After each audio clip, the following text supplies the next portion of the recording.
Yo, what's up mga classmates? So ito early in the morning nagsasapatos na tayo dahil palabas tayo ngayon para magpapawis. Basically magbabasketball tayo, magja-jogging, mag-exercise, lahat gagawin natin para mapawisan at maarawan ngayong umaga. So kinakandado ko lang ulit yung gate. Tapos yun, papunta na tayo sa court ngayon dahil meron akong kasama na mag-exercise. Kaso lang, medyo late siya kaya ako na lang muna kahit mag-isa na lang muna tayo basta makapagsimula na tayo. Let's go! Tara, exercise tayo, papawis tayo. So habang hinihintay natin yung kasama natin, eto magi-stretching na tayo. Ayun, may kasama pala ako tumatakbo rin.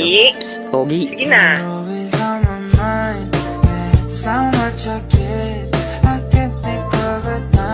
So yun, feeling pogi lang pala, kaya tuloy natin ang pag-i-stretching. Takbo muna tayo, tapos konting basketball habang hinihintay ko yung kasama ko. So may bala kasi kami mag-basketball vlog ni Navarra Gilbert, kaya hinihintay ko siya ngayon. So habang hinihintay ko siya, ito, tumatakbo-takbo na ako. At the same time, gumawa ako ng Reels basketball, maiksing video. And at the same time, ito, dumating na nga si idol natin, si Navarra Gilbert. So i-follow nyo siya para umabot na siya ng 500 followers. Malapit na siya mag 500 followers. So gumawa kami ng basketball vlog. Kung hindi mo pa napanood ito ng full, papakita ko sa screen yung thumbnail at puntahan mo na lang. At pagkatapos mag-basketball vlog, ito na nga, magtatrabaho na si Navarra Gilbert dahil siya po ang maintenance namin dito sa Silvercrest Village tuwing Sabado ng Linggo. Sabado ng Linggo, mali yata yung nasabi ko. Tuwing Sabado at Linggo. At Monday to Friday, nag-aayos siya ng mga sira sa bahay. Kaya ito, pagkatapos namin mag-exercise at mag-basketball vlog, ito na nga, nakauwi na ako. At bubuksan ko na yung gate. Lapag muna natin yung bola. Sususian ko muna yung gate para makapasok tayo. So let's go. Pasok na tayo dahil nagugutom na tayo. Kailangan na natin mag-almusal. Magluluto muna tayo ng almusal. So pagkatapos magluto, ito, diretso lapang na tayo. Hindi ko na napakita dahil nakahubad ako doon. Bawal kay Facebook yun.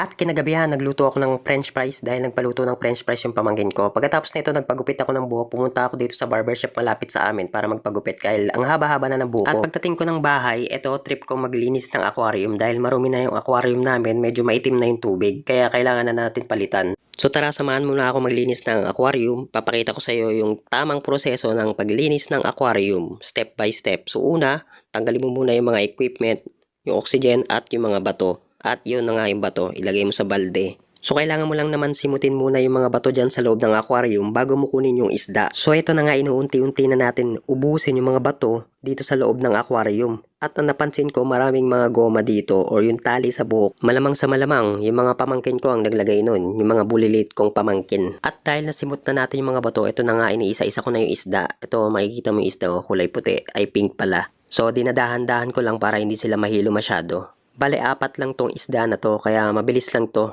So, pag kinukuha mo yung isda, siguraduhin mong hindi sila maiipit. Yan, ilalabas ko na nga pala yung aquarium. So, sa paglinis ng aquarium, kailangan punasan mo na maigi yung salamin, tanggalin mo yung lumot at spray mo na maigi yung bawat gilid.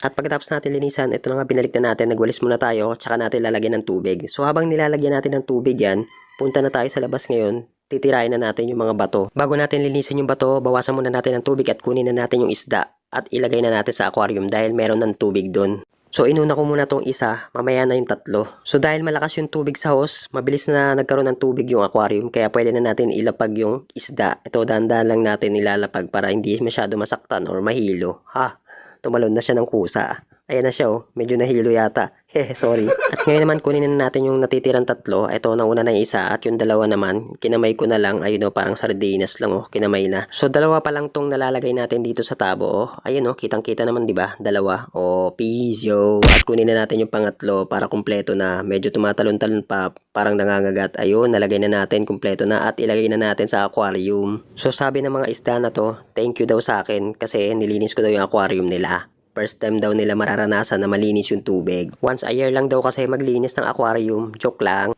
At ito na nga, isa-isa na silang tumatalon papunta sa aquarium. Kitang-kita ang ngiti sa kanilang face. Ayun, no, naglalaro na sila. Oo, yung isa hindi gumagalaw, nahilo na yata. At ngayon naman, tirahin na natin yung mga bato. I-make sure natin na maalis yung lumot. At pagkatapos natin tanggalin yung mga lumot sa halaman, sa mga bato at yung sa oxygen. At para hindi mabasag yung salamin sa aquarium, dapat dahan-dahan lang yung paglagay ng mga bato. At syempre, segregate mo yung mga bato, ikalat-kalat mo para magbukang maayos yung bato. Tapos aayusin mo na and pupunasan mo yung mga kaunting basa. Yun, tapos okay na. Bye!